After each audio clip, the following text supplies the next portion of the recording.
Hello à tous, bienvenue sur ma chaîne. Aujourd'hui, on va voir pourquoi le look clean girl n'est pas juste un look naturel, il est bien plus que ça. C'est parti. Je suis contente de vous retrouver aujourd'hui pour cette vidéo.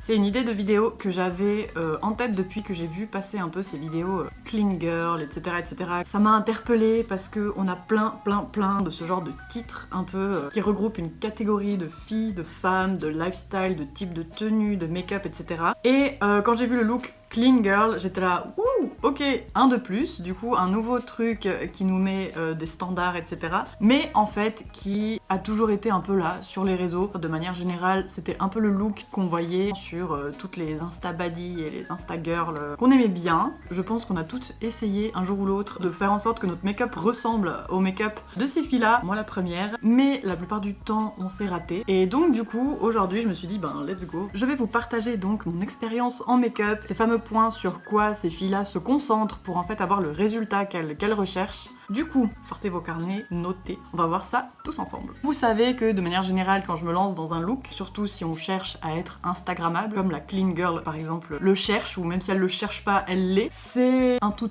Même si le make-up est parfait, si les cheveux sont pas faits en sorte que, on n'aura pas le résultat, si la tenue n'est pas faite en sorte que, on n'aura pas forcément le résultat. Tout doit un peu être complément de l'un de l'autre. Donc j'ai ma plante, mes bijoux, la coiffure, la chemise blanche. Donc pour commencer ce look, on va d'abord travailler le teint. Le teint de la clean girl, vu que c'est un make-up naturel, on voit toujours un aspect peau. La peau vraiment ressort sous le make-up. Du coup, avec mon fond de teint qui est pas trop couvrant, on va commencer donc le teint. Donc ce que je fais, c'est que je vais d'abord appliquer une couche assez fine. Donc moi j'aime bien l'étaler au pinceau pour enlever les traits que le pinceau laisse. Je prends juste une éponge et puis je tapote. Quelques défauts en fait de la peau peuvent très bien ressortir, c'est vraiment pas sur ça que va reposer le look clean girl. Je vais vous expliquer juste après, dès qu'on passera à l'étape qui est indispensable. Je vous mettrai un petit signe en mode c'est maintenant, ouvrez vos oreilles. J'ai cassé mon anti-cerne. Une fois que vous avez votre teint qui n'a pas besoin d'être flawless et puis vos cernes plus ou moins camouflées, c'est un peu, entre guillemets, où tous, on s'arrêterait et on aurait envie de commencer le blush, commencer le make-up des yeux, se faire ce liner, etc. etc. Mais c'est maintenant que c'est important. Voilà. Jusque là, plus ou moins, tout le monde maîtrise, plus ou moins maîtrise les étapes. Et je dirais dans n'importe quel look, dès qu'on veut le rendre photogénique, instagrammable, c'est maintenant, c'est absolument maintenant que tout se passe. Du coup, qu'est-ce qu'on nous dit pas? Écoutez bien. Sur le visage, on a des ombres naturelles. La 3D du visage, notre squelette, est fait d'une manière que des ombres se créent naturellement. Vous devez regarder votre visage dans la glace et regarder où est-ce que vous avez des ombres que la clean girl n'a pas, que le make-up d'une clean girl n'a pas. Parce que, en fait, c'est ces ombres-là que les make-up artistes ou les personnes qui s'y connaissent un petit peu ou qui ont travaillé le look clean girl pendant des années commence à maîtriser. Et en fait, c'est tous ces problèmes d'ombre et de proportion qui doivent être rectifiés pour réussir à atteindre un make-up clean, un make-up instagrammable. Et après, une fois que ça, vous les maîtrisez, de manière générale, que vous chargez votre make-up pour faire un make-up plus soirée, ou alors que vous voulez faire un make-up naturel, tant que vous maîtrisez ces bases du placement de votre make-up, c'est à ce moment-là que vous allez pousser, en gros, votre make-up à un niveau supérieur à ce niveau instagrammable, esthétique, etc., etc. Je le rappelle quand même qu'on n'a pas besoin d'arriver à ce niveau de make-up constamment au quotidien, mais ça vous permet juste de comprendre pourquoi sur les réseaux certaines filles ressortent si bien et quand on essaye de refaire le make-up sur nous, on comprend pas pourquoi ça matche pas, c'est quoi notre problème, etc. Voilà. Alors pour ma part, ce que je vais travailler ici, c'est enlever la ligne des sillons. Je vais faire en sorte que mes cernes soient vraiment absolument inexistantes, que genre si je bouge la tête, j'ai mon creux ici de cernes qui ne se voit plus. Je vais également travailler à donner du volume à mes pommettes. Vous savez que c'est un endroit que de manière générale j'essaye de... Et l'ombre que j'ai au bord des yeux. Ici, je sais pas si vous voyez ici au bord, comme ça. Et du coup cette ombre me réduit un petit peu le visage. Elle me fait un visage bien plus rectangulaire que ce fameux visage losange qui est assez typique du look clean girl. En fait, juste des make-up qu'on trouve jolis sur les filles de manière générale. Le visage est souvent travaillé en losange. Et donc ça, c'est sur quoi je vais travailler. Et je vais le faire donc vraiment juste avec du concealer clair pour en fait contrebalancer l'ombre. Du coup, je peux vous montrer rapidement le placement que je fais, mais pour moi. J'ai la pommette ici qui est un peu trop haute. Alors là, pour moi, il me faut du clair. Ici, il me faut faut du clair. Il m'en faut ici, comme ça, hop, ici, ici. On va déjà estomper.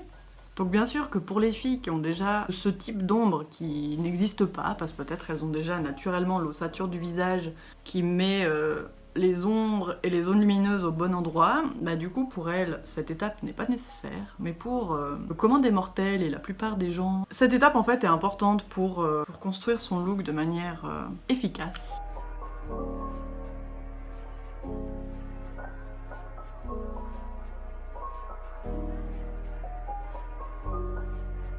Du coup, je sais pas si vous voyez déjà, entre mon moi juste avant de travailler les zones d'ombre et de lumière, et mon moi maintenant, on a l'impression que tout d'un coup, ma 3D est beaucoup plus juste, et beaucoup plus photogénique. Voilà. Et ben du coup, en fait, c'est cette étape qui permet de faire ça. Qui a appris quelque chose? Si vous avez appris quelque chose, mettez un petit commentaire « J'ai appris ».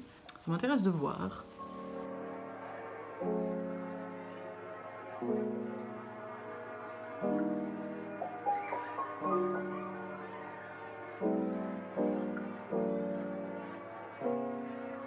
Ok, du coup, comme vous l'avez vu, j'ai travaillé donc sur les zones de lumière, comme je disais, ici, là, là et là sur le bord, et également les sillons, mais sans utiliser donc les teintes foncées pour le moment.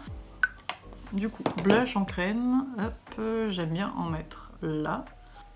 Du coup, comme ça, pour le blush, j'ai pris un blush un peu pêche. Si vous voulez, c'est possible de partir sur quelque chose de plus mauve. De toute manière, je mettrai un peu du mauve rose dedans.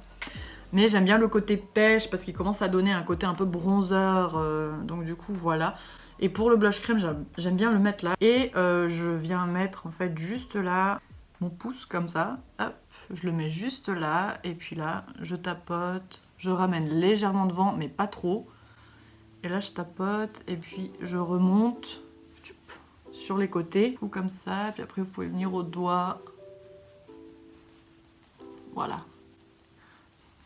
Bref, du coup, voilà, je le remonte quand même pas mal. Vous voyez, j'ai les doigts qui sont au final au-dessus de l'œil. Donc ça veut dire que je l'étire quand même jusqu'en haut ici. J'aime bien utiliser justement cette couleur ici. Donc du coup, là, en fait, je vais m'attaquer à du mauve au-dessus du pêche.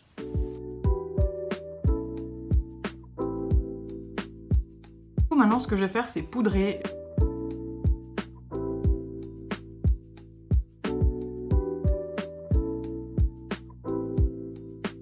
Du coup là, je vais passer au bronzer pour bronzer un petit peu le tout.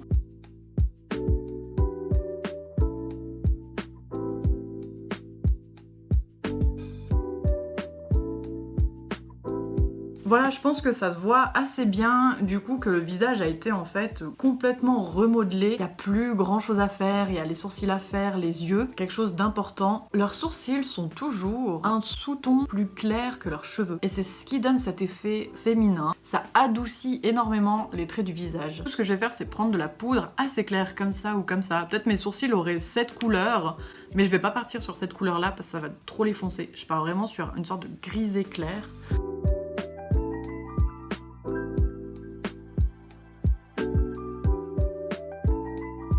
Je vais prendre un tout clair comme ça et je vais quand même passer dedans, juste histoire de ombrer légèrement un poil plus, histoire que je peux quand même dire que j'ai fait quelque chose.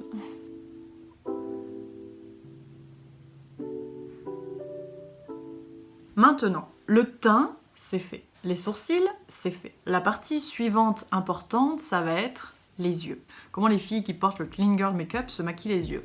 Alors, il vous faut une seule couleur de fard à paupières. Rien de plus. Il vous faut un brun assez clair, dans le sens où il ne faut pas partir sur des bruns trop foncés, qui soit froid par rapport à votre visage. Par exemple, dans cette palette-là, celui-là est pas mal pour moi. Il est assez froid. Entre celui-là et celui-là, et je pense que c'est un des deux que je vais utiliser. Hop. Et puis là, ce qu'il faut faire, elles ont un regard étiré, donc il faut plutôt appliquer sur l'extérieur. Un peu comme un C, comme ça, vous allez un peu comme un C, un petit peu en bas, un petit peu en haut, blablabla.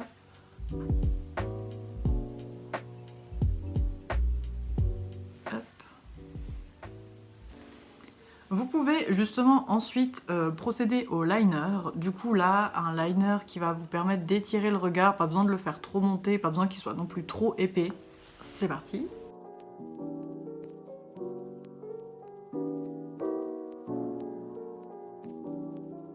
Vu qu'on a étiré l'œil avec le fard à paupières, il faut qu'on ait un liner aussi suffisamment grand pour faire croire que qu'on a l'œil à nouveau plus grand que ce qu'il est vraiment, parce que si on étire le fard à paupières mais qu'on fait un tout mini liner, en fait on va annuler le travail qu'on a fait au fard à paupières. Du coup je vais l'étirer quand même assez loin, ou en tout cas plus loin que ce que j'aurais fait naturellement pour tous les jours si j'étais sortie avec des amis. Ce que j'aime bien faire, c'est le faire d'abord au crayon pour me donner la direction, et après en fait je viens avec un vrai eyeliner liquide, hop, pour l'étirer. Voilà. Et comme je disais, je le fais donc pas trop gros.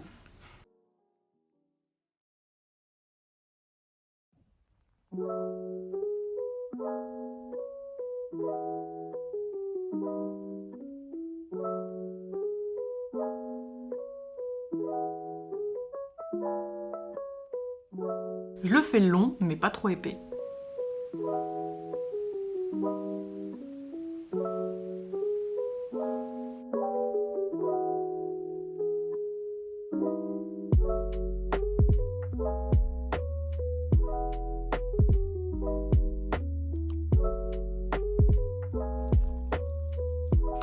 Ok, du coup voilà, j'ai mis les faux cils et puis j'ai fait le contouring du nez. De manière générale, j'ai fait un nez assez fin, vu que, en tout cas sur moi, dès que je fais un nez assez fin, ça devient beaucoup plus instagrammable pour le look. Donc ouais, j'ai mis les faux cils, vraiment les franges que sur l'extérieur, là vous les voyez, pour vraiment continuer à allonger le regard et puis à donner cet effet œil de biche. Maintenant, ce qui me manque, comme on a dit, je vais reforcer le blush parce que je vois qu'il s'est pas mal estompé au fur et à mesure du look. Et les lèvres un peu glossy, juicy, framboise, rose, comme ça. Donc on va voir ça tout de suite. Pour le blush, je vais mettre du rose, que j'aime beaucoup. Hop.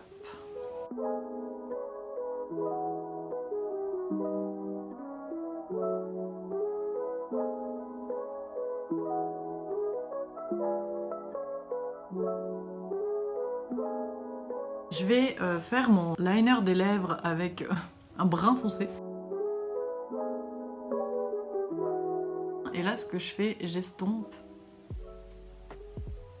Et puis, elles ont pas vraiment les lèvres beige, elles ont beaucoup plus les lèvres roses. J'ai un petit baume à lèvres qui fait les lèvres assez rosées. Je reviens, je dois aller le chercher, il est dans mon sac. Voilà. Alors, il est comme ça. Et en fait, il fait les lèvres assez roses. Ouais.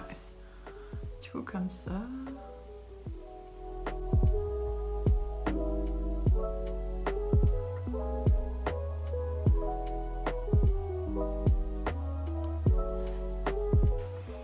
Girl.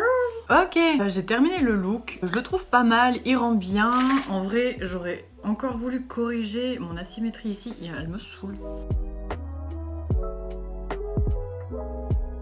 J'ai rectifié un petit peu la zone de mon front et le make-up va beaucoup mieux, je préfère comme ça. Donc pour récapituler un petit peu les points, ce qui change d'un make-up clean girl à un make-up juste naturel, la différence c'est vraiment en fait de travailler sur le placement de vos produits.